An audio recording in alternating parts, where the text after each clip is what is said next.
¿Qué tal amigos? Bienvenidos a un episodio más de Reacciones. Este es el episodio número 9 titulado La Fuente de la Vida y queremos compartirte el texto de memoria para este episodio que está en San Juan 14:6.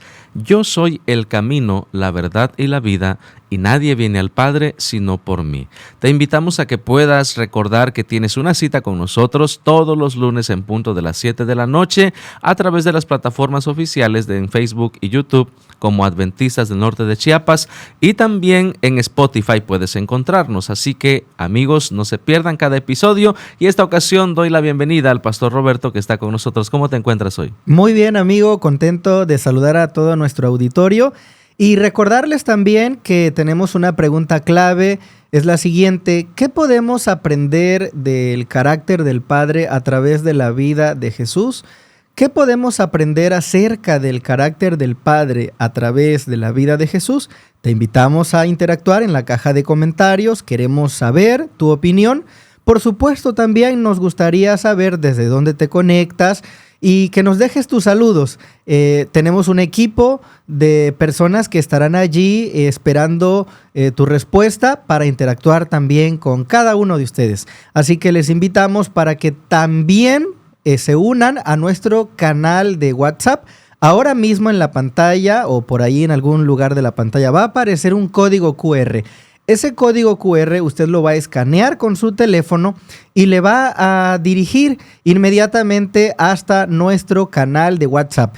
Y allí queremos que usted le pueda dar clic en el botón que indica seguir para que no se pierda ninguna de las noticias ni de las producciones que se estarán lanzando aquí en la Asociación Norte de Chiapas. Es entonces un privilegio darles la bienvenida a este episodio y que podamos juntos tener muchos aprendizajes. Yo soy Roberto. Yo soy Carlos. Y esto es Reacciones.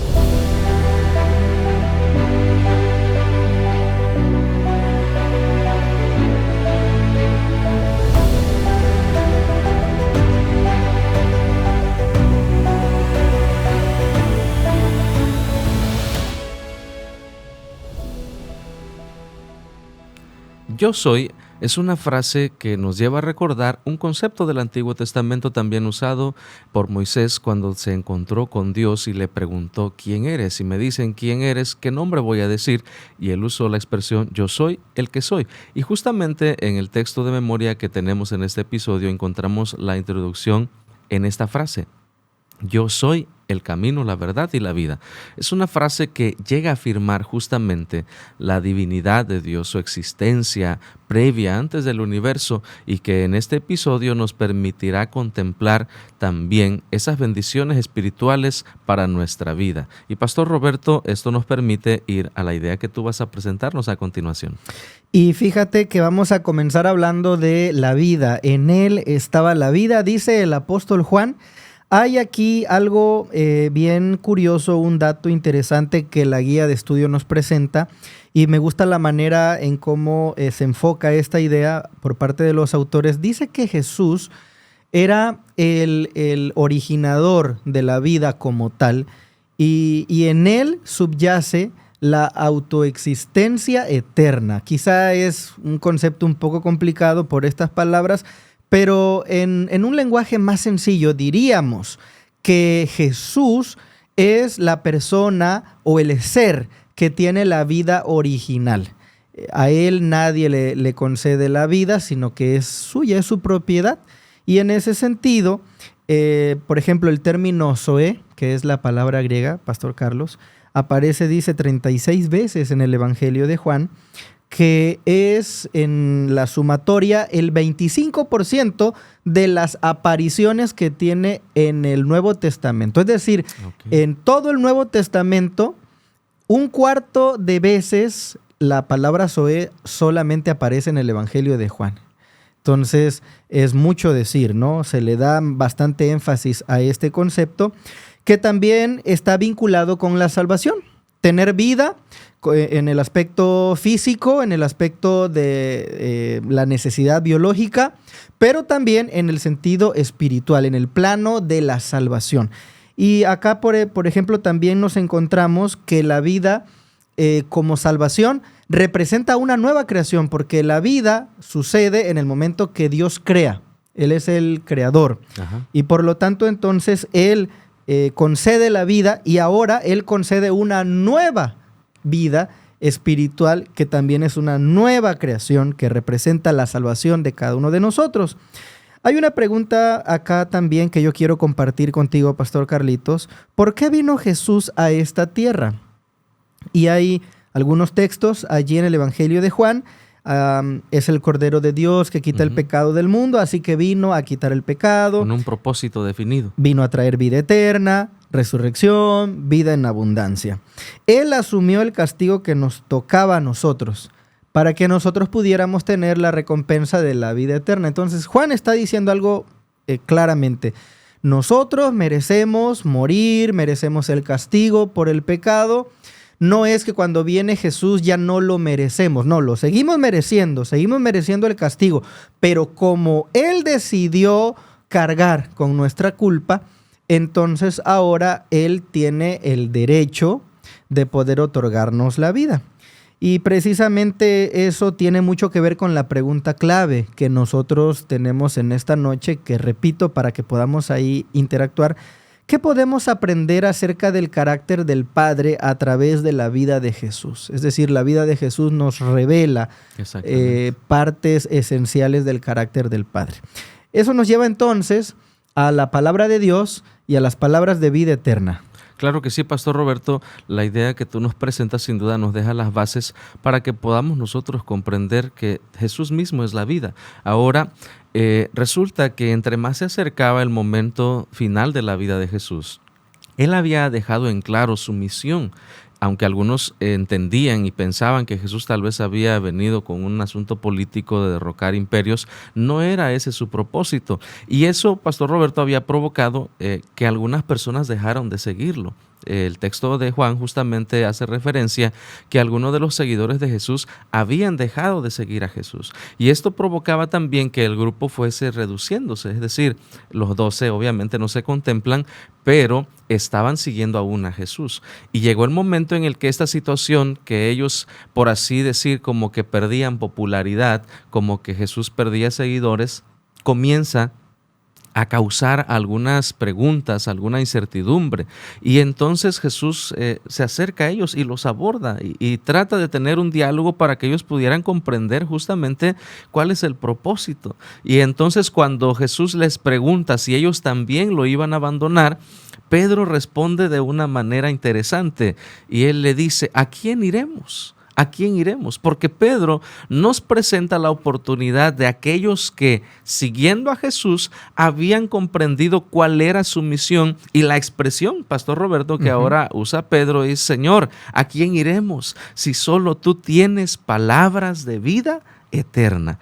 Esto nos deja en claro que Pedro ya había comprendido y había concebido que las palabras que venían de Jesús eran palabras de vida eterna. Y ahora en su expresión, en un momento donde muchas personas estaban alejándose justamente de Jesús, Él tiene la oportunidad de afirmar que Él entendía que Jesús, más que un gran predicador, más que un líder religioso, Él en sí, sus palabras y Él mismo era la vida. Y es como una manera también de enlazar el acontecimiento milagroso de la alimentación de los 5,000. Ajá, correcto. Porque Pedro está diciendo, no, solo tú tienes palabras de vida, así que, pero en el contexto de la alimentación, mucha gente había visto las evidencias, los milagros, había razones para creer que Jesús es el Mesías o era el Mesías en ese momento.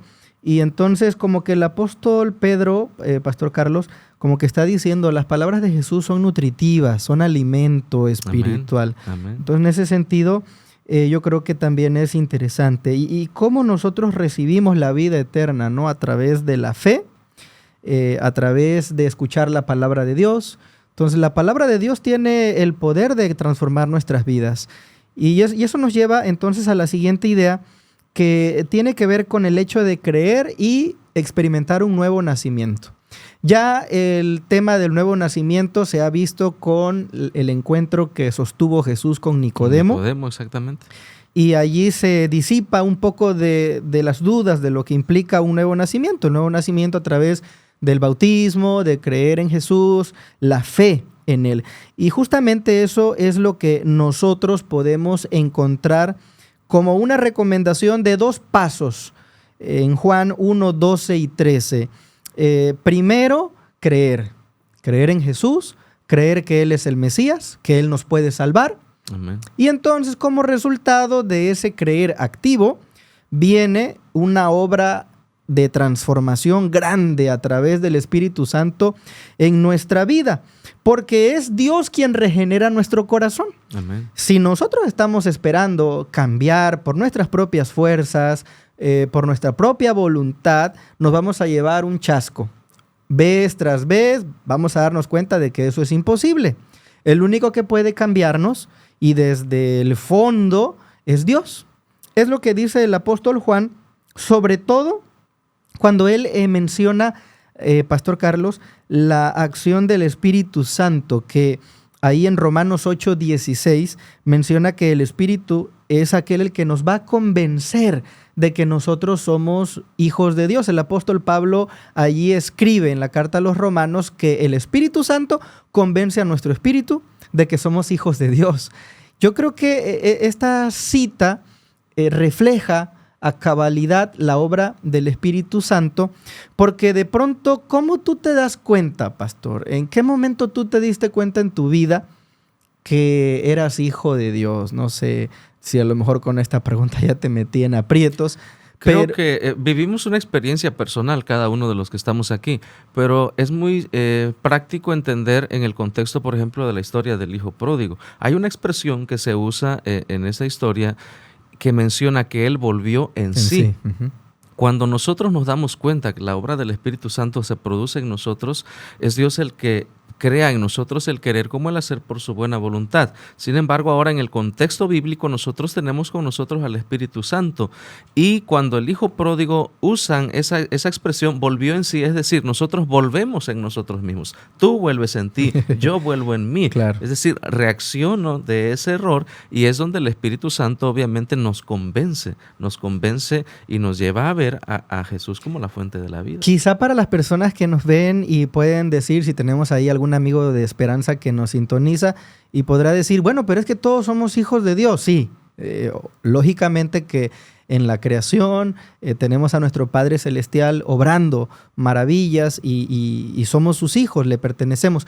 Pero el punto, y yo te preguntaba esto, pastor, porque no creo que haya una prueba tácita o definitiva de que en algún momento tú digas, bueno, ahora ya soy hijo de Dios, ¿no? Como que estemos cumpliendo alguna serie de requisitos y ya alcanzamos el objetivo, ahora sí soy hijo de Dios. Creo que no hay un momento en la vida. Teológicamente lo que más se le parece es el bautismo, porque precisamente en el bautismo se escucha la voz del cielo que dice, este es mi hijo amado, acerca del Padre refiriéndose a Jesús. Y es lo mismo que pasa contigo, conmigo y con todos los que alguna vez nos hemos bautizado. En ese momento de entrega y de consagración, los cielos se abren y se escucha la voz. No la escuchamos audiblemente, pero a través de la fe escuchamos la voz del Padre que dice, este es mi hijo o mi hija, en quien tengo contentamiento. Pero el aspecto al que me estoy refiriendo en este momento es que tú no puedes decir soy hijo de Dios en este momento o no soy hijo de Dios. Lo único que nosotros podemos hacer es creerlo por la fe. Así es. Entonces yo creo por la fe en este momento que soy hijo de Dios. Amén. Y el Espíritu Santo me convence de ello. Es a lo que pienso se refiere el apóstol Pablo, sí, ¿no? Porque no tiene nada que ver nuestras acciones, tu comportamiento. En este momento probablemente alguien dice, bueno, es que estoy lejos de Dios, no soy su hijo, o es que no estoy haciendo las cosas bien, no soy un hijo de Dios. No funciona de esa manera. Somos hijos de Dios y ahora sí tenemos la oportunidad de corregir nuestros caminos y disfrutar de la vida. Porque esto nos lleva, Pastor Roberto, a la siguiente idea que justamente nos habla de rechazar la fuente de la vida. En el contexto contexto que hablamos de Jesús en el Evangelio de Juan, observamos cómo repetidamente entran aquí en la escena los líderes religiosos de aquella época, conocedores de las Escrituras. Ujú. Ahora, en nuestra actualidad también nosotros corremos el riesgo de que por nuestra falta de humildad, por nuestra falta de buscar la verdad, podamos estar ignorando que Dios tiene un plan para nosotros. La expresión que observamos aquí justamente en los textos de San Juan 1:5, 10 al 11, nos presentan que la luz resplandece en las tinieblas, dice, y las tinieblas no la extinguieron. En el mundo estaba aquel que es la luz, y aunque el mundo fue hecho por él, el mundo, dice, no lo reconoció. A lo suyo vino y los suyos no lo recibieron. Es decir, aquellos que conocían de las Escrituras, Pastor Roberto, aquellos que habían pasado mucho tiempo leyendo, esperando al Mesías, ni siquiera se percataron de que estaba frente a ellos por estar tan metidos en cumplimientos, en detalles que ellos consideraban más relevantes. Los formalismos, ¿sí?, que venían igual de pues la experiencia del cautiverio. Hay que entender que el contexto judío, venían ellos de haber estado en otras naciones, viviendo en otros lugares donde se adoraban a otros dioses. Habían sufrido mucho y Dios les permitió regresar a su tierra. Entonces ellos dijeron, esto ya no nos va a volver a pasar, le fallamos a Dios y por eso fuimos... pues tuvimos que ir a otras naciones, ¿no? En el cautiverio, porque todavía ellos seguían gobernados por Roma, ¿no? No eran libres completamente, pero ellos venían con esos traumas del pasado. Por eso ahora dudaban de todo. Y yo quería detenerme en esa parte. Eso es un modo de vida muy nocivo. El de dudar de todo, el cuestionar todo. No, a ver, compruébame. Comprobar todo. Y queremos usar el método científico para comprobar todo. Pero si tú te das cuenta, en la vida cotidiana, vivir poniendo en tela de juicio todo, es algo que te daña. Yo no me imagino de pronto que vamos a la tienda o al supermercado y cuando estamos pagando, oiga, pero ¿de verdad ese es el precio? Compruébeme que es el precio, ¿no? No, pues confiamos y pagamos, ¿no? Entonces, en la vida, yo creo que hay que aprender también a confiar.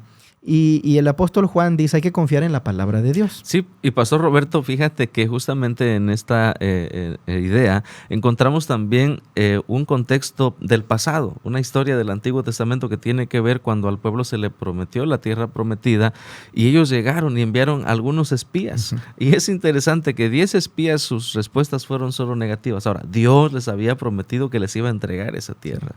Y 10 de aquellos regresaron simplemente con malas noticias. Hay muchos gigantes, es difícil, no lo vamos a lograr. Y 2 de ellos llegaron confiando en que con la ayuda de Dios podían llegar y conquistar esa tierra. Ahora, esto también nos puede pasar en la actualidad, nuestra manera de creer las cosas, no porque todo tenga que ser comprobado, sino porque aquí encontramos una palabra clave a la que nosotros experimentamos día con día, la fe.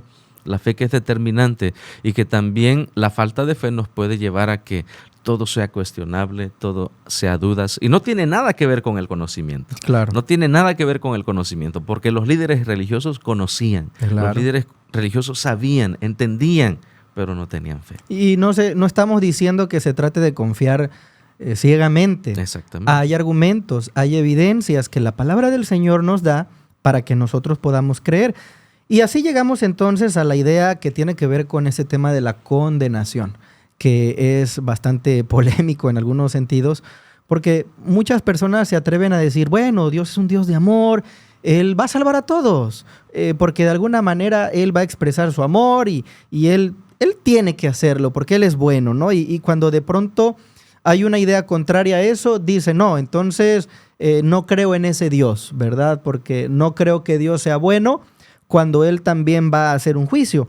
Pero aquí cabe mencionar nuevamente las palabras del apóstol Juan que tienen que ver con la vida y la expresión de la luz. Y esa es una terminología que nos remonta también a la misma creación, porque cuando Dios creó el mundo, dice que Él mandó que existiera la luz. Científicamente la oscuridad es un vacío, es decir, no tiene propiedades como tal, sino que se define técnicamente como la ausencia de la luz. En la oscuridad no se puede vivir. Se necesita la luz para actuar. Y en este sentido, el apóstol Juan está utilizando la metáfora de la luz para hablar de la realidad espiritual. Y en ese lenguaje espiritual, la oscuridad representa el pecado. Una persona que vive en el pecado, entonces no vive realmente, sino que se está lastimando a otros. Ahora, no se está refiriendo el apóstol Pablo a que tú y yo seamos pecadores, porque eso somos. Sí, por naturaleza. Lo que él está mencionando aquí es vivir deliberadamente en el pecado. Exactamente. Pero como tú y yo hemos aceptado la luz de Cristo, pues entonces ya no vivimos en el pecado, vivimos en la gracia de Dios, vivimos en la luz, podemos ver con los ojos de la fe y hemos pasado entonces de las tinieblas a la luz admirable del Señor. Amén. Y por ejemplo, tenemos también a Jesucristo, que en un momento del inicio de su ministerio, ahí en Mateo capítulo 4, versículo 1 al 4, Jesús va al desierto. Y ya sabemos la historia, Jesús estuvo allí ayunando 40 días, y llega entonces el enemigo y se le presenta y le dice, mira, yo sé que tú tienes hambre, órale, ordénale a estas piedras que se conviertan en pan y sacia tu hambre. Y alguno puede decir, oh, es cierto, tiene lógica, porque ¿cómo Dios va a desear que su hijo esté pasando hambre? No, lo quiere alimentar, quiere que él esté bien. Y vienen esas ideas humanistas, ¿no? Sobre todo centradas en el ser humano. Y el Señor le responde, no, la palabra de Dios dice, no solo de pan vivirá el hombre. Y entonces comienza ahí esa lucha, esa tensión entre las filosofías de este mundo y la verdad de la palabra de Dios. Y a través de una así dice Jehová, es que Jesús obtiene la victoria, Pastor Carlitos. Amén.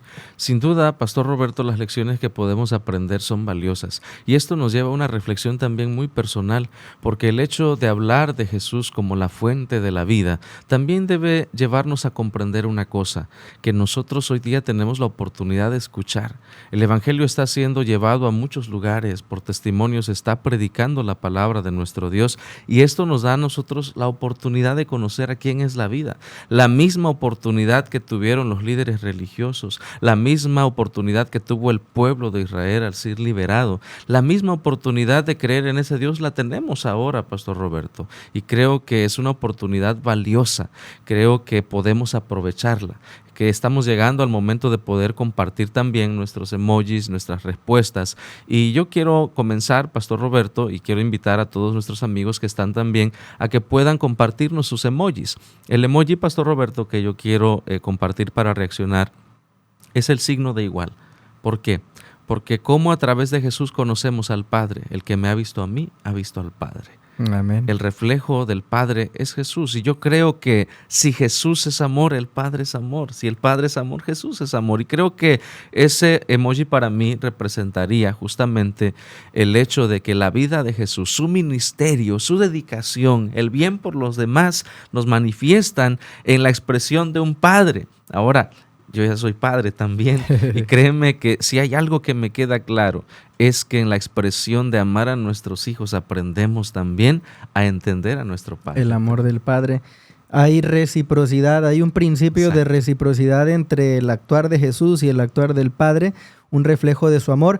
Y bueno, los que nos están sintonizando allí en casita, en sus dispositivos, donde quiera que ustedes estén, es la pregunta, ¿qué podemos aprender acerca del carácter del Padre a través de la vida de Jesús? Y estamos reaccionando aquí con el buen amigo Pastor Carlitos. Yo reacciono con una gotita de agua, Pastor. Y una gotita de agua porque el agua es símbolo de la vida. Y el carácter del Padre revelado en la vida de Jesús es que Él desea que nosotros vivamos para siempre. Amén. Las personas en los tiempos de Jesús, en los días de nuestro Señor Jesucristo, creían que el Padre de alguna manera era un tirano que se gozaba con el sufrimiento cuando una persona pecaba, castigarlo. Y no, la realidad es que el Padre tiene la misma cantidad de amor por nosotros que nuestro Señor Jesucristo. Y eso fue lo que Jesús vino a revelar. Nos revela el carácter amoroso de nuestro Padre Celestial. Y tú que estás ahí en casita, entonces, ¿cuál es el emoji con el que estás reaccionando? Escríbenos allí por qué has usado este emoji. Déjanos ahí tu explicación, tu respuesta a la pregunta clave. Y como te dijimos al inicio, un equipo estará allí dispuesto para responder e interactuar con cada uno de ustedes, nuestros queridos amigos. Hemos llegado una vez más al final de otro episodio número 9, Pastor Carlitos. Así es, Pastor Roberto, y ha sido un gusto estar contigo. Por supuesto, también les recordamos a nuestros amigos que estén con nosotros todos los lunes en punto de las 7 p.m. a través de las plataformas oficiales de nuestra Asociación Norte de Chiapas en Facebook, YouTube y también, Pastor Roberto, en Spotify como Adventistas Norte de Chiapas. Yo soy Carlos. Yo soy Roberto. Y esto ha sido Reacciones. Los grupos pequeños son para orar y estudiar constantemente la verdad. Para Jesús muchas vidas ganar y con gozo su venida recordar. Yo quiero ser un miembro involucrado, crecer como Jesús junto a mis hermanos, prepararme